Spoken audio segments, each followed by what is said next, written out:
Meta came out with earnings and the stock exploded. It opened at 520. It went all the way to 527 and change, and then reversed. Didn't go negative. It's still up 7%. But the strong second quarter earnings of whatever, 516 a share, about 9% better than the street was looking for. That's good. That's the bottom line number. The revenue number was $39 billion, Pete.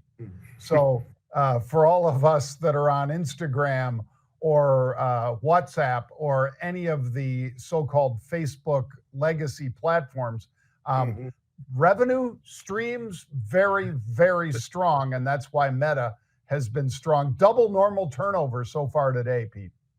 Remember all the criticisms of what he was doing and how he was doing it and how he wanted to move here, John, and pivot there. And now I think there's a lot of crow to be eaten by a lot of folks because all they've done is crush it.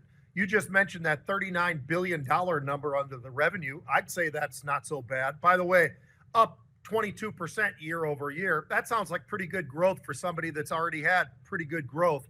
They're doing everything right. They absolutely destroyed the numbers when you look at the earnings itself. You couldn't have crushed it any better than they did. And yet, John, their forward PE is 24. So all of what we were saying on the positive side, and yet it's still an inexpensive stock. I think that's why it popped to where it was before this pullback that we are seeing right now. How about this? Free cash flow, $31 billion. I would say they are doing just about everything right. The execution has been absolutely fantastic. And as you had told me earlier today, we've got Goldman Sachs and Oppenheimer out there saying, you know what? We need to lift up these price targets because we didn't realize how damn good these guys were going to be. And he delivered better than I've ever seen.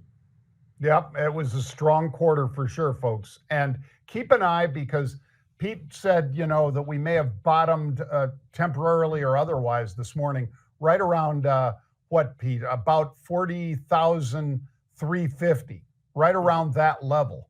And so far, that's been holding. It'll be key into the close, and it'll depend on, of course, those two stocks we talked about, Apple and Amazon, whether people get more bulled up about it or whether they get more worried.